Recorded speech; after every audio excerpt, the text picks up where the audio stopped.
What it do, everybody? It's your boy King Crowder, back again with another edition of History You May Not Know and Things That Are Not Taught in Detail for Show.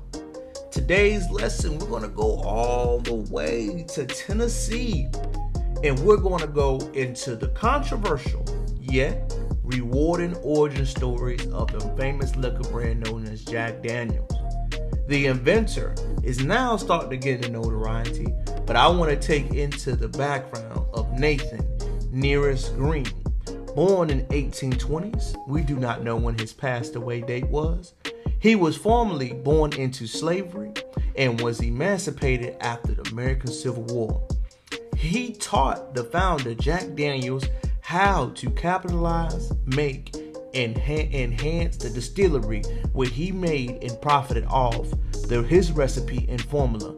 Nearest never got profits from his invention, never got legal or patented rights, but now let's highlight this icon and what he did. He taught Jack Daniels everything about distillery.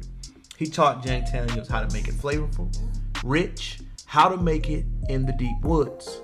Most people do not know that Green was a firm known as the Landis & Green, who he hired and used Jackson as Daniels to work under him to learn his steps. Green was a master distiller with few people knew. Remember, it was still a taboo for blacks and whites to work together, but Green was so strong in how he used his steps to marinate and teach his formula. Green was a father who was married and had 11 children together. He had 9 sons and 2 daughters. Most of their family members were accounted for and highly educated individuals. The Green Foundation was later made in life to highlight Nearest and his steps he made to make his own premium whiskey. But the true tragedy is that Green, who inspired the formula, who created Jack Daniels, never got his notoriety or just due. Jack took the formula, never compensated the proper owner or gave him his proper titles. He kind of pushed Green out, so he could not properly reward himself or his process. His process was similar. He had a specialized sugarcane maple firing. He used 10 techniques that were made in Tennessee.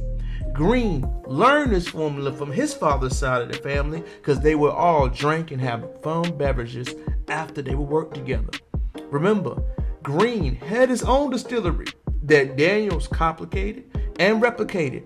Because Green was a free man, he had to earn the luxury of working with him. Daniels was in Lynchburg when he decided to go into business for himself, meaning that he can get proper funding and have other Americans work for him.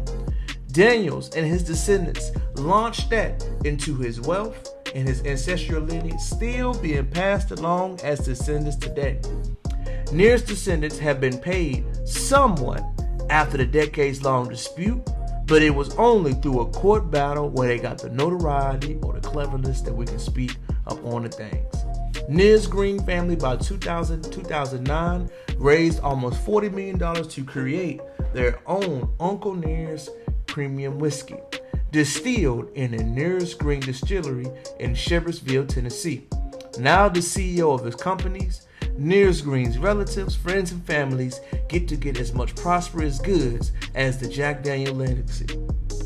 The battle was not as friendly or nice as we can know, but Nearest Green gave everything and Jack Daniels profited from year after year. The Nearest Green legacy kept it classy, kept it informal, but we all must churn the true legacy of who others affect this country. Nearest Green, a black liquor salesman, an icon, a founder, and a limitless person. He created some of the beverage that we all use, especially if you had some college nights. Nearest Green, give him his credit, his status, and his love. He affected the foundation and fabric of this country. The inventor of Jack Daniels, the icon of his family, is now receiving the benefits of years after court battles. Thank you for tuning into the channel. I hope you learned something. It's your boy, King Crowder. Check him back out. Peace.